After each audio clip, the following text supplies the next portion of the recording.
যে রওযা শরীফের দরজায় হাজির হয়েছিল। আমি বললাম, ইয়া রাসূলুল্লাহ, আবু বকর আপনার কাছে অনুমতি চান। আমি দেখলাম দরজাটি খুলে গেল। আমি কাউকে বলতে শুনলাম, বন্ধুকে তার বন্ধুর কাছে পৌঁছিয়ে দাও, কেননা বন্ধু বন্ধুর জন্য অধীর আগ্রহে অপেক্ষমান। আল খাসাইসুল কুবরা, দ্বিতীয় খণ্ড, পৃষ্ঠা 492। এরপরে যখন আমিরুল মুমিনিন ওমর ফারুক রাদিয়াল্লাহু তাআলা আনহু শাহাদাত বরণ করলেন, শাহাদাতের আগে ওমর রাদিয়াল্লাহু তাআলা আনহু হযরত আব্দুল্লাহ ইবনে ওমর রাদিয়াল্লাহু তাআলা আনহুমাকে আয়েশা সিদ্দিকা রাদিয়াল্লাহু তাআলা আনহার খিদমতে পাঠালেন। বলে দিলেন যেন আয়েশা সিদ্দিকা রাদিয়াল্লাহু তাআলা আনহার কাছে অনুমতি চাওয়া হয়, যাতে করে তাকে দাফন করা যায় আল্লাহর রাসূল সাল্লাল্লাহু আলাইহি ওয়াসাল্লাম এবং আবু বকর সিদ্দিক রাদিয়াল্লাহু তাআলা আনহুর পাশে। আয়েশা সিদ্দিকা রাদিয়াল্লাহু তাআলা আনহা এই আবদার শুনে বললেন যে এই জায়গাটি আমি আমার জন্য রেখেছিলাম, আমার ইচ্ছা ছিল আমাকে এখানে দাফন করা হবে, কিন্তু আমি আমিরুল মুমিনিনকে প্রাধান্য দিচ্ছি। শেষ পর্যন্ত ওমর রাদিয়াল্লাহু তাআলা আনহুকে হুজরা শরীফের ভিতরে দাফন করা হলো। হাযিহি উসতানাতুল মুখাল্লাকা, এই হচ্ছে উসতানায়ে মুখাল্লাকা, যার অপর নাম উসতানায়ে হান্নানা।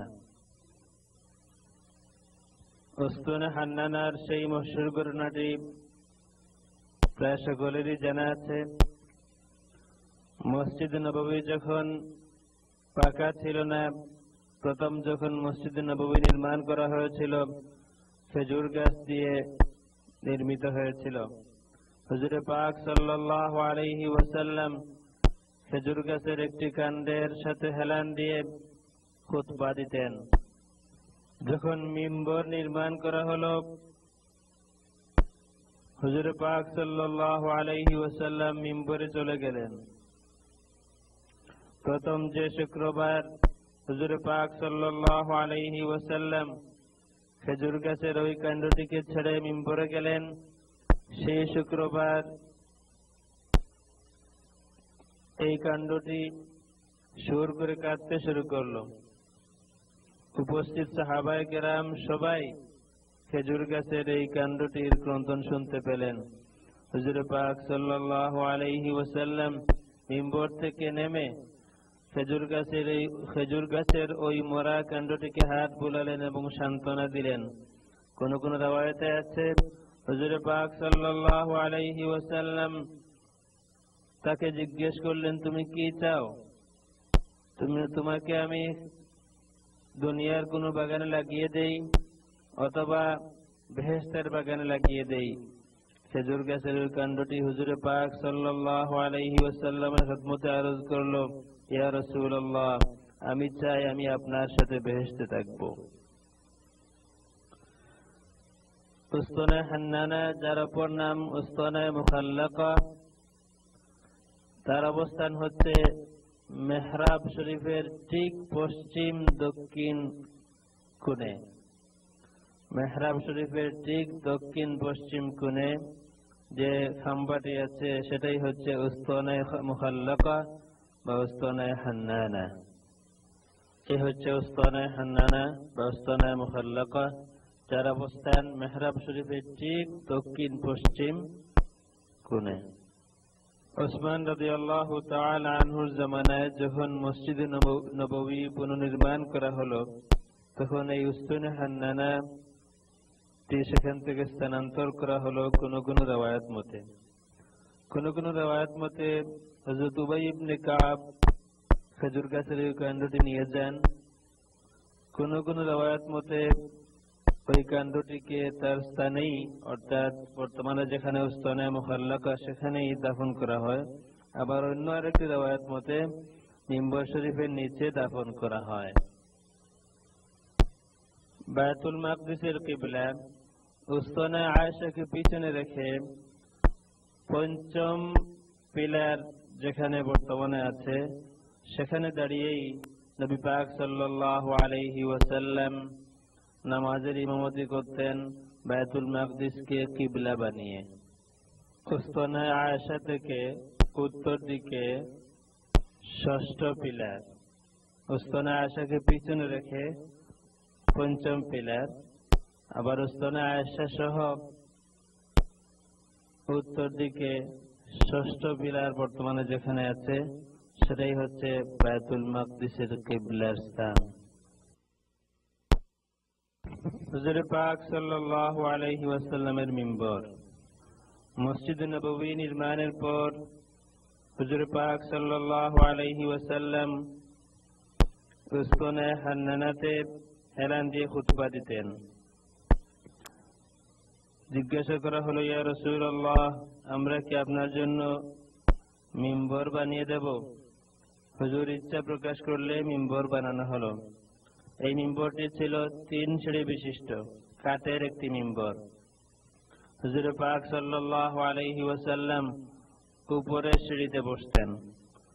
এরপরে যখন আবু বকর সিদ্দিক রাদিয়াল্লাহু তাআলা আনহু খলিফাতুল মুসলিমিন হলেন, তখন তিনি বসতেন দ্বিতীয় সিঁড়িতে, পা রাখতেন প্রথম সিঁড়িতে।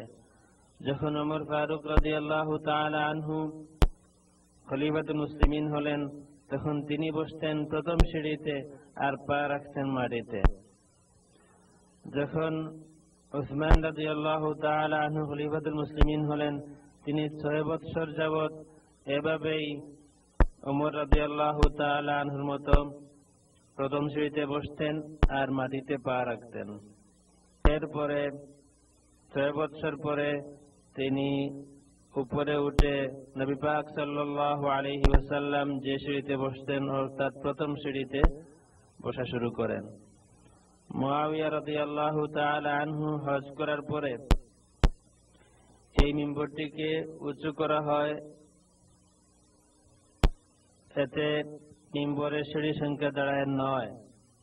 খলিফাগণ তখন সপ্তম সিঁড়িতে দাঁড়িয়ে খুতবা দিতেন।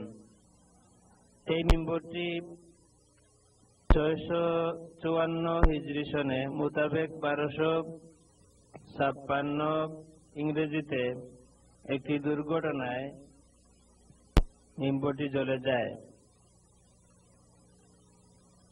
এর স্থলে 656 হিজরি মোতাবেক 1258 ইংরেজিতে বাদশাহ মুজাফফর একটি মিম্বর নির্মাণ করে দেন। এরপরে 664 হিজরি সনে মোতাবেক 1268 ইংরেজিতে জাহির বেবরুজ তিনি আরেকটি মিম্বর নির্মাণ করে দেন, যা বাদশাহ মুজাফফরের মিম্বরের স্থলে স্থাপন করা হয়।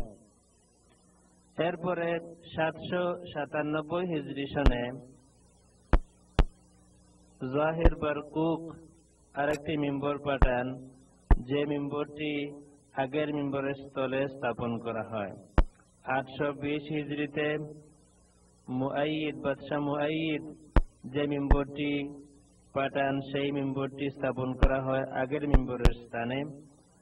এই মিম্বরটি 886 হিজরি সন মোতাবেক 1481 ইংরেজিতে জ্বলে যায়, একটি দুর্ঘটনার কবলে পড়ে। এরপরে মদিনাবাসীরা একটি মিম্বর নির্মাণ করেন। 888 হিজরি সন মোতাবেক 1483 ইংরেজিতে বাদশাহ আশরাফ যে মিম্বরটি হাদিয়া হিসাবে পাঠান, সেই মিম্বরটি মসজিদ কুবাতে স্থানান্তর করা হয়। তারপরে 998 হিজরিতে সুলতান তৃতীয় মুরাদ আল উসমানী যে মিম্বরটি হাদিয়া হিসাবে পাঠিয়েছিলেন, সেই মিম্বরটি আজ পর্যন্ত মসজিদ নববীতে শোভা পাচ্ছে। এই হচ্ছে সেই মিম্বর। সেই মিম্বরটিতে 12টি সিঁড়ি রয়েছে, 3টি সিঁড়ি বাইরে এবং 9টি সিঁড়ি ভিতরে। এই মিম্বরটি মিম্বরে রাসূল সাল্লাল্লাহু আলাইহি ওয়াসাল্লাম যেখানে ছিল সেখানেই স্থাপন করা হয়েছে। সুলতান তৃতীয় মুরাদ আল উসমানী যে মিম্বরটি পাঠিয়েছিলেন এই হচ্ছে সেই মিম্বর।